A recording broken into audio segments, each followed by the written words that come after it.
spirit, the Eru, the one, LOTR, only he can grant, that he gave to the elves, and he's about to give to the mans. And he comes across a Yule tinkering down, and he's like, hey, what's a Yule again? A Yule is the smith god.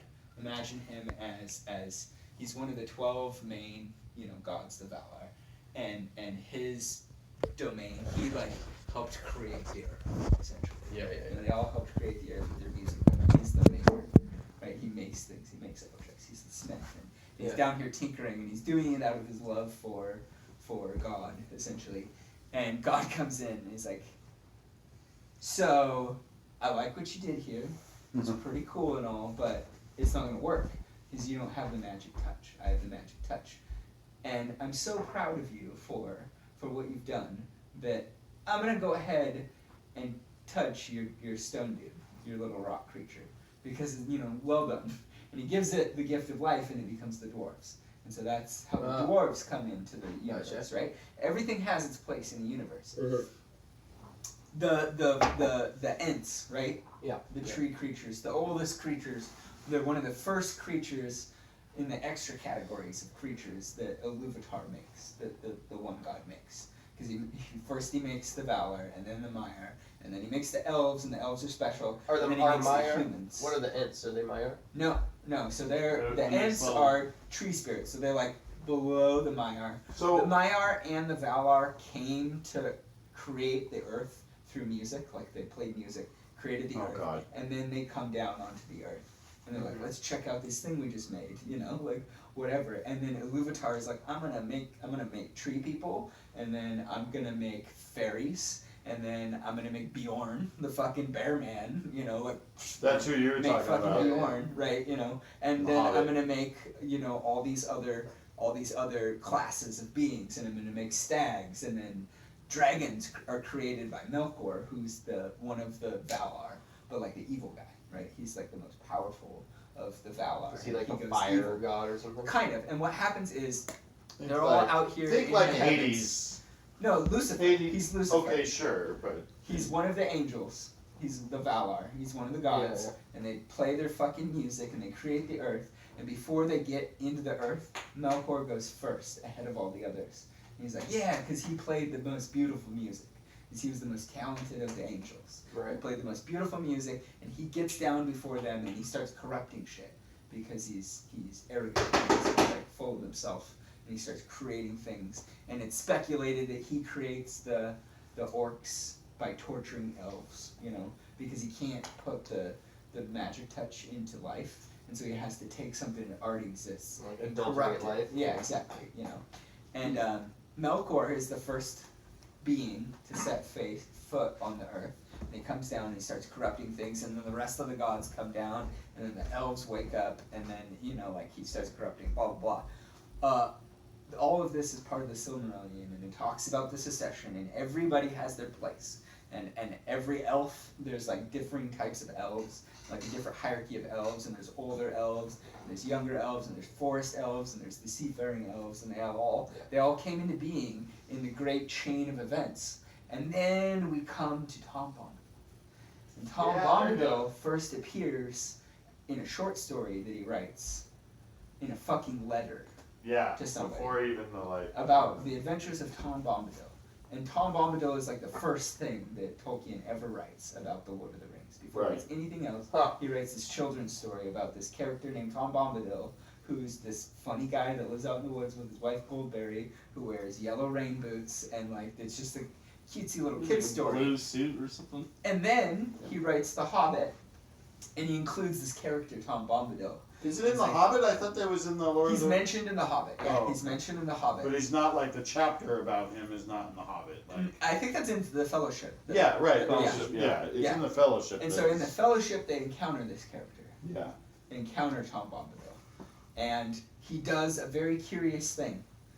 He takes the ring, and he puts the ring on. I did get Doesn't go invisible. Everybody else goes invisible. He doesn't go invisible. And everybody's kind of astonished, right? And he's like, oh, funny little trinket that these people create. Okay. The ring is created by Sauron, who's of the second fucking level. He's a Maiar. He's like one step below the gods. And this fucking creature, dude, chilling out in the woods, who doesn't give a fuck about the world, you know, who's just like tending to his little swamp garden, puts the ring on and doesn't go invisible. And it's like the ring is effectively useless against this person. Yeah. So he's got to be above a Maiar. But we only know of one thing above the Maiar, and it's the Valar, and they're these gods. There's no mention of a god named Tom Bombadil. Like, who the fuck is this guy, right? Yeah. And so one of the speculations is that Tom Bombadil is Aul, the guy who created the dwarves, and he's just down on Earth, just fucking chilling, right? And it's a pretty solidly backed theory, except that Tom Bombadil starts talking about the evolution of the universe, Arda. And he starts talking about like When does I he was say here So maybe in the fellowship. or he is he says like goes- the god overall? He goes, I was here before the rest of them came down from the skies. I was here before they showed up and before Melkor showed up. And I was here before Maybe the he's the Ents, one. and I was here before the stones. And we're like, no, there's no fucking being on the face of the planet before the Valar come down. Maybe he Before is the Melkor planet. Maybe he come is down. like the planet written into. So he's outside of the lexicon. He's nowhere within the taxonomy of any being because he violates I think I'm onto everything. something. Right? You're right, And, by and, Maybe the top, and then like impersonating. It's not a you, Tolkien a specifically root. says that he frowns upon making God anthropomorphized in literature like C.S. Lewis did with Aslan. He's like, that's cheap right. trick. Yeah. It's a fucking cheap trick. I'm not into those cheap tricks. Iluvatar, the one, is nameless and he's formless and we never see him. And We it's never not encountered Bombadil. him. And, well, so he's making the case that like if you read Tom Bombadil as Iluvatar, Tolkien has said specifically that he does not want to do that with anybody anywhere within his literature. He doesn't So want to do my that because theory he's a holds up. Christian. So then they dig through his letters. And he writes a letter to C.S. Lewis. C.S. Lewis, I know. Far before The Hobbit is published. And he writes a letter about this short story that he wrote called Bombadil. And in this letter, and I cannot remember if C.S. Lewis writes the letter to Tolkien or if Tolkien writes it. I think it's that. They're doing I it. think it's They're C.S. writing Lewis. back and forth, and one of them Yeah. says, C.S. Lewis. "So says do it. you think Tom Bombadil, who is obviously the spirit of the countryside of Wales, is a blah blah blah blah blah blah blah blah blah?" And then there's no Response. oh, you're wrong. No, he's not the spirit. He's not the whatever. There's just a continuation of their conversation. So this is the only piece of evidence anywhere in anything that It's C.S. Lewis that has says that. ever written that says, what is Tom Bombadil? And it's unanswered. It's just It's skipped C.S. over. Lewis that poses that question, I think, and then He says doesn't it. answer his He best says friend. it. He says it like obviously he's the spirit of Wales. You know, like Yeah. that's clearly what this guy is. Because that's where Tolkien grew up. He grew Yeah. up in Wales before World War Congratulations on One. writing your He went off to World War upbringing One. into the book. Yeah, Tolkien's great. so Tom Bombadil is basically Tolkien himself. He's an enigma. He's Yeah. something Kind that of doesn't maybe his come from the childhood universe at all. thinking. Everything's consistent, but he puts this in. That's and the Shire. The Shire is Wales. Like the Shire is like the his Shire is beautiful little totally home. Wales. Because and the whole story of the Lord of the Rings is like you can make the whole analogy to World War One. Like he And went to World War II, One, yeah. and well, he fought in World War One. And that's the first battle. And he Remember, well, where sure. Isildur drops the ring in the river and fucking. But yeah. like the whole story, the whole like theme of hope against hope, and like watching like a lot of your friends go through hardships, because he like saw literally Tolkien was part of like a 5-person like group at Oxford that like formed this club, and I forget what the name of it was, but they had this club. It's him, C.S. Lewis. Yeah. I can't remember the. But they had like Yeah. core other people, not They all C.S. went Lewis. through And World like War everyone I, but though. like him and C.S. Lewis and this little core club at Oxford went off to World War One, Yeah. including him, and like most of them died. Like 60 to 80% of those like well, friends Tolkien died. participated in the Battle of the Somme. Yeah, no, exactly. That's and where so he like a lot of the themes in But anyway, all so- of his shit. Is, So Tom Bombadil is this like the question among like Lord of the Rings scholars is Tom Bombadil, is he a fucking parlor trick or is he a true enigma? Is he a true thing, an exception that proves the rule, essentially? He's not a parlor trick, and I don't think he's an enigma. I think you can. No, he's absolutely an enigma. Well, he is. Sure. He's basically something that exists For to you let to- you know that this is a piece of fiction of depth. You know, like this. It has like you think you've got everything Okay. figured out. There is a thing I'll in agree there. with that interpretation. I think it's also a piece of something for you to fill in. For you to fill Sure, in yeah. this own important piece, and you get to make that up, and you get to like draw in your own conclusions, and that makes it awesome. But that's also why I like fiction a lot. Yeah. You got your little. Oh, But the the bit that Tom Bombadil says about like, no, I was here before the rest of them. Did you see this? I was here before all the rest of them. I was just chilling down Remember this here, picture? and they came in from the skies.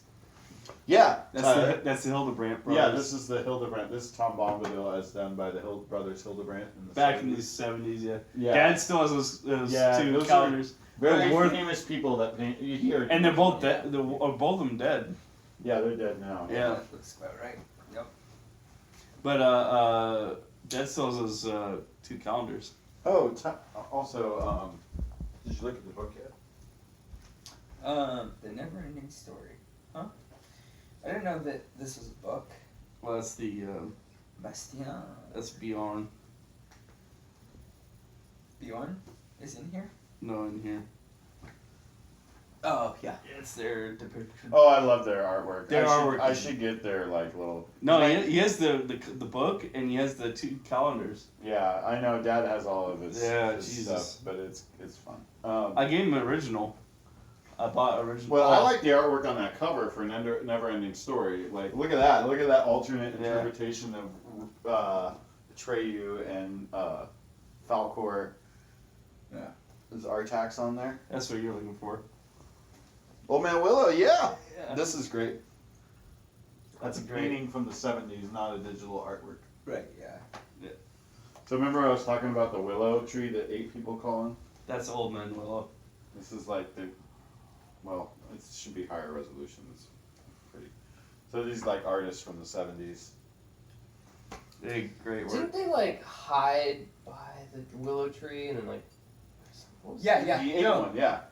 Bombadil, Tom I tried the 8 Bombadil, one. fucking like dances or whatever with the willow tree, because the willow tree's Old Man Willow is like this I want nefarious to read this spirit. chapter. I want to read. I know. this. Yeah. He's like he's fucks with them somehow. He's an ant, right? Or no? Well, but he's an ent, but he's not. Yeah. He's like a fucking old, decrepit, like angry ent. He's got problems. He's No, stuck. He's fucking separated. stuck. He's separated from her. Yeah, all he of Yeah. can't move. He and can't he move. can't move, and he's fucking stuck, and he's Oh, upset. He's and pissed. Tom Bombadil has to like lead the fellowship past him. He has to lead the hobbits past him, right? Yeah. Because remember, this is how he gets Sting. This is how Frodo actually gets Sting in the books. Yeah. They just don't. It doesn't show up. Like he gets Yeah, it troll from horde. Tom Bombadil. Yeah. You know. Oh, I picked up the expansion to Scythe. Oh wow! Already, damn. Okay. Yeah. The second one's coming out at the end of the year. There's When's the change? They're adding airships. I know. I saw that picture. That Jesus. picture looked really cool. I like Yeah, it. and it's only 2 of them. There's an aggressive airship and a passive aggressive airship. What? Scout. What are we talking about? Scythe. Expansion. Oh yeah. Planes. Yeah. All dirigibles. And then they're neutral, and you're supposed to try to take them over. There's a new expansion. Yeah, at the end of the year. So winds of change. Oh. They're airships. okay, now- 2 airships. Jeez. I didn't see this one. What is this? Whoa. That's what he That did, one. yep. That one has flags and traps. I think I don't want to play this game with Tyler anymore. Can we just play it without There's him? traps. So you disarm traps. I'm just, because you were really good. You did well at disarming the entire table last time. I think that game, it's just like somebody's gonna come up with a clever way to end it early and win. Well, no, just that's like it's a calculation. You just like gotta make a calculation. You're like, fuck. Look. I do like that it's not long. I mean, that's a selling point to like play it. Well, with mine, here's what I did, because like I got the map. I looked at the map. I looked at my What did you get? objectives, the 2 objectives that I could go for, Yeah. and I saw one of them, and I'm like, okay, I see how that's difficult. I'm gonna go for that. And then I have to look at my map, and I was like, where Poland was placed, it was like I didn't have the resources available. Like, as Poland, building mechs is crazy difficult. Oh. It's really hard to build a Wait, mech but as was Poland. it because of Poland or was it because of your player card? No, it was because of Poland. It was because of where I started on the map. Oh. Well, and my player card. It was that combo. Yeah, because the combo is I would have thought it's the player card. It's Poland and the player card because What player basically card did I you have? needed You were like agriculture. Do you have yeah. Weedums there, Kevin? in order to get a mech, I had to build iron, and I couldn't get iron without crossing, and you can't cross until you build a mech that can fucking cross, right? Yeah. And so it was like, okay, what I can do is I can travel with my dude via mine. That's the only way that I can get out there and get iron, right? Because you built a mine. Right. Well, and so I did that. I'm like, okay, I need to build my internal economy. Kitty. And I did that, and the problem was, as soon as I warped through the mine and started moving towards it, Katie thwarted me. She's like, she's a wily one, she just dude. went way Don't the fuck fucking down there, and fuck it was with like, her. you just ruined my whole strategy of like Yeah, she'll how get I was going stabby. to turtle my way She through. gets stabby. Well, and so then I was just like, well, now I can only go this way towards the middle, and then I get stuck right next to her, and I'm like, oh, you just have a fuck ton of resources. They're not well defended at all, and as Poland, when I build a mech, my mech makes it so I don't lose popularity when I go through and push workers back. Yeah. And that's the ability. And I was like, well, that's clearly the best mech that I need to build. And so I built that mech, and then that's the mech I attacked her with. Yeah. And so it was like all of the pieces aligned. Yeah, no, it all came together, and it was And just it's like, just oh, like, the oh. game's over. I thought it was gonna last another 25 minutes at least. I didn't see that until like maybe 2 turns before I did it. Then that appeared to me. It was when Katie took the encounter, the little encounter card. But I definitely want to play that again. Oh, I because wanted to show you something. It all just like synced up. I want to show you something I'm very excited about, and I'm hoping to keep from Isaac. Well, What does that mean? I know that I already have not kept it from, but that's okay. Oh, are those from Nick? Yeah. Yeah, no, you take those. Those should be here. Right? They should look at that Why would they stack. be Look at that Holy fat crap. stack, man. Yeah. That's a fat stack of Dominion. Yeah, that's great. I think I've only played One of them's mine. I played The with adventures. two. I just put it in the stack because it's more impressive. Right. But I've played with Basic and Seaside. I don't Dude, know if I've ever played this is my Prosperity. favorite. I want Actually- to play Prosperity at some point soon. you have played Prosperity. I don't think I have. You silly fool. That's the one with the colonies that are worth 10 victory points? I have. Or 11? Or 10 or 11? Yeah, you play with that. And that's my favorite one. That's my favorite one because it makes the game weird because you can't just go for a province. There's a whole nother province and it's weird. That's my favorite one. That one and Hinterlands, which I've only played a few times, but I really liked it. And it's also green in the box. The weird thing about Dominion, funny fact, you should not store it upright. You should always lay it flat like that. So that's why I keep them in stacks instead of turning them on their side like most of my games.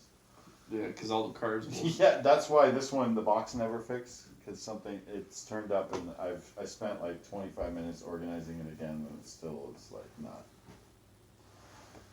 But how much? Okay, that was a lot of fun the other night. When Jake won with 11 fucking points and you had 3 and I had 1. I had 1 fucking point. No, that was a good game. That was a great game of Dominion. That one will go. Well, because Dominion is fun because like you play it at least 3 times. Yeah, Right? yeah. You have to play it at least 3 times, and by then you're in a rhythm. Yeah. And you're like, okay, I know the way that cards interact, and I know which cards are out there, and so like It comes back to me you right learn away. combos, yeah. And Tim's played it. He played it one time when he was One like, time with Jake, yeah. Jake and you and me and Jake. Yeah. Yeah. No, Prosperity is good. What's the thing that you're supposed to combo it with? With adventures. Is With Adventures? mine, with adventures. I don't know if I've This done that and full this combo. and this I want one. to see that combo. Yeah, because adventures has like gross stuff that you wouldn't want to play unless you had like another like more. Which points. is it that has a lot of 7 value cards? Is that Prosperity? Maybe. Yeah, I think that is prosperity. That's the one because it has higher value cards. Yeah, that's prosperity. That's the one you're thinking of. It's the best. It's the my favorite. I think of the expansions just because it adds the ability to play the other expansions to their maximum. Like it just makes the game beefier, and I guess that's kind of like one of my faults with gaming is that I like beefy games and I like depth on strategy. So it just like augments like the strategy because it makes it a longer game. Did you guys finish all your Axis and Allies? No. Oh God, No. Tim! No, I needed. I wish you. I just. Yeah, I opened Can up we a whole not- can of worms. Like maybe on Hitler's birthday, April 20th, we'll. Tim, have you played a lot of Axis and Allies? Yes. Okay, Yes. So you know this game fairly well. Yeah. He grew up like when he And- was like and 8. I was like. Conquest Tim, Empire, Axis too. and And Allies. Jake also knows this game very well. So I feel like Well in enough. order to complete this game, what we need to do, Is add more people? we need to add more people. Okay, that's better than flipping sides because that's Yeah. bullshit. You get to recruit either Tim or Jake, and then I get the other one, and then we hand it off to them. I get Jake. Wait, You want You Jake? can have my brother. I don't want to Okay, be yeah. brothers on you guys. wait. Mix it up. And you guys don't play? We just finished. No, up? no. Now we so I'm Germany and Japan. One of us takes Germany, the other Oh, takes yeah, one- Japan. Oh, Yeah, I and know you're gonna take Japan and you're gonna take Germany because if you don't take Japan, No. you have to take No, it. I'm taking Germany. I'm gonna play as Germany. Him? You're gonna give your fleet to him? Yeah. I know. Admiral Tim. I know. Admiral I'm Tim. playing him. Admiral Tim. Midway will be mine. Have you seen? Have you seen what we're working I with? know. How Yeah, to I play know against him. But Dad's like, sometimes they end in draws. that's what my dad said. My dad's played like, I don't know how many games. I told Kevin, I'm What like, do I get? Kevin, wait. Sometimes they end in draws. Yeah, I was like, can we tie this game? Yeah. He's like, no, somebody's always gotta win. No, we took pictures and we save. We keep going. Yeah. we keep live in going. the now. We live in the now. No, the no. No, yes, the now. And that's what happens. No, but what's happened is Tyler has delusions of grandeur. That's basically what's happened. Delusions. He's went on a massive land grab in Asia when death is on the line. And Yeah, it's not like He's like, India is taken up here. Yeah. you've seen the thing. Yeah, you sent all these to me. Like, Wait, is that no? That's not the most recent permutation. It might be. What did you guys no, conclude that's a battle not, that's somewhere? not. That is not. That is after. That is after Oh, the second yeah. permutation, Tyler. Now Yeah, it's even actually. dumber. Now it's like we can't even build any more carriers because there's no more carriers to build. You And guys then moved? Alexander wept. Did you guys not move? There were and, no like- more carriers to build. You guys Quote didn't it, move. drop it. That's what happened. That's basically what happened. We just like have. There's an arms race in the Pacific, and it's dumb. Our navies sit across from each other, and they smirk. I'm trying to figure out what. Wait, did you? Oh, Yeah, gosh. no, Is there's any been action in Africa? Our navies have grown larger.